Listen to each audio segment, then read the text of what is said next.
Hey there, this is Isolde Trachtenberg, and this is The Innovative Mindset, and I am your host. This episode is brought to you by Brain FM.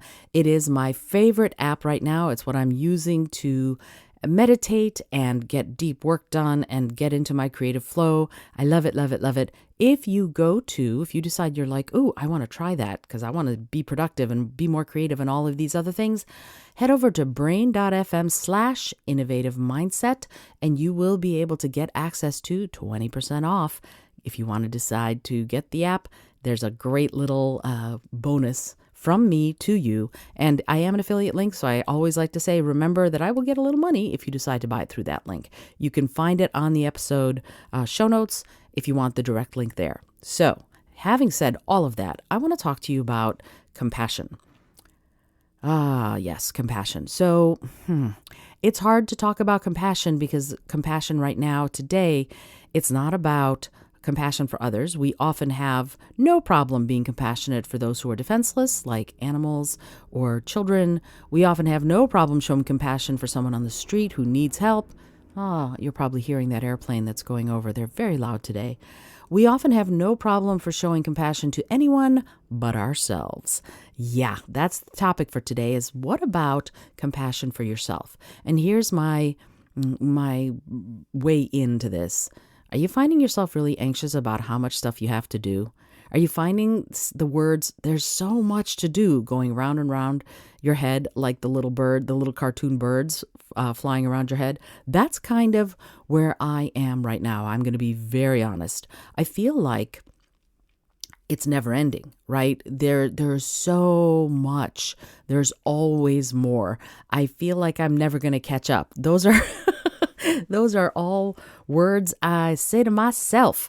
I really do. I have a certain amount of anxiety, and I don't talk about it very much, but I have a certain amount of anxiety all the time because I feel like no matter how much I do, no matter how productive I am never going to catch up to all the things that I want and need to accomplish, frankly, before I die, right? So that's where I am today.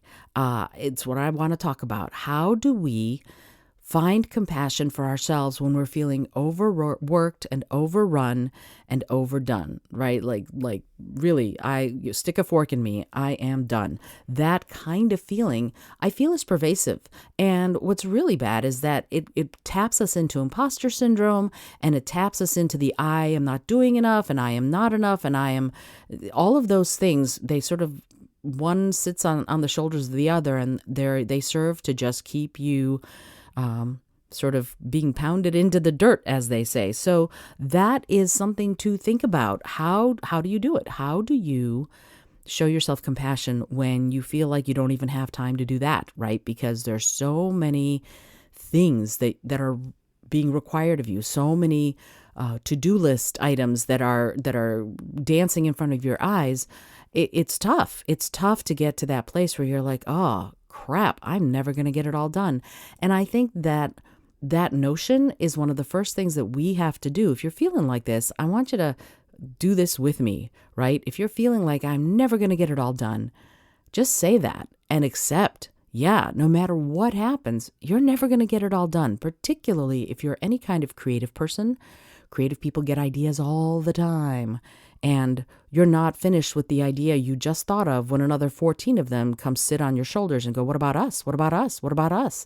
So yeah, if you have a lot of ideas, if you have a lot of things on your to-do list, almost never will you actually zero it out, right? You won't go, oh, I'm finished. Ta-da, I'm done. I have nothing to do. I'm going to go drink a pina colada. Right? Or a virgin colada, whatever. Right? So that's the problem. How do you get to that place where you're okay with the fact that you're not going to get it all done? Ooh, that's a tough one, isn't it? And you know what? I think we need to, because we're all, so many of us anyway, are running around going, I feel like the list just keeps growing. It just keeps getting bigger and bigger and bigger and bigger. And the second I cut something else off, another thing grows. It's like a hydra, I guess, right? You cut off one head, another one grows back, or maybe not just another one, but maybe 14 of them. So first, to deal with it, I think you do have to accept that you're never going to get it all done, and that it's okay to never get it all done. to get done as much as you can reasonably, but don't beat yourself up for not getting it all done. And second, and maybe this should have been first, is to stop for a sec and breathe, right? One of the best things, and if you listen to the show, you know what a big proponent of breath I am. I'm going to, in fact, as part of the show notes, put the link to this, to my breathing, the 1 minute breathing. It's actually 56 seconds. So if you can spare 56 seconds, it'll change your life. It's all about getting back into your breath and allowing yourself the opportunity to chill for just a minute and realize that it's okay if you have not gotten everything done. Small steps are still steps. You're still making a dent, and always breaking it down into the smallest little bit that you can do right now is another thing you can do. And one of my favorite quotes is, what is one thing I can do right now to improve the situation? And I don't know if I'm bastardizing the quote and or I'm quoting the quote, but that's the idea. So it might be my modification of the quote, or it might be the actual quote, and I don't have a citation for it. But that's something to think about. Like, what is one small thing I can do? It doesn't have to be, I'm going to scale the Empire State Building. It doesn't have to be that. It can be something that's a lot smaller, but that still makes you feel like you've gotten something done, right? Because it's not going to be everything. And accepting that, the more you accept that I'm just not going to get everything done, the easier it is to get the next thing done, because you're not also, in addition to having to run to get the thing done that you're trying to get done, you're also carrying the added burden of being upset with yourself that you haven't gotten it done yet, right? I mean, imagine you're upset with yourself that you haven't done the thing, and then you're carrying the extra burden of being upset that you haven't done the thing, and you haven't done the thing. So it's a triple threat. So here's what we need to do, is put that worry burden down. And I think I've talked about this before. Putting the worry burden down is a beautiful thing to do. Put it down. Because as soon as you accept, I'm never going to get it all done, it becomes a lot easier to save and conserve the energy that you were wasting on worrying about getting everything done towards getting the things done that you're trying to get done. Energy is a zero-sum game, right? So you can neither create nor destroy energy. You can just change its form.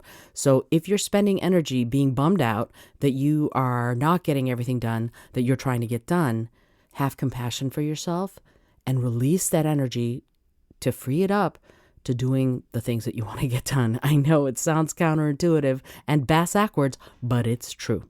So I encourage you to think about that and try and accept that you're never going to get it all done, and that that's okay. And you can, and maybe next week for Compassion Wednesday, I'm going to talk about how to develop a prioritized list of the things you want to get done. I'll have to remember that that's going to be next week's, because I think it's important for us to remember, you're not going to get it all done, but there are certain things you definitely want to make sure you do. I definitely wanted to make sure that I was going to write books, doggone it. And so I switched my life around to such a way that I can. And that meant letting go of some other things. So that's something to think about as you do what you do. Alrighty. This is Isolde Trachtenberg for the Innovative Mindset Podcast. I'm going to remind you, please, if you're liking these short little episodes, drop me a line, leave a comment, or even better, leave a review. I love reviews. It'd mean the world to me if you left a review for the show. Until next time, I remind you to listen, learn, laugh, and love a whole lot.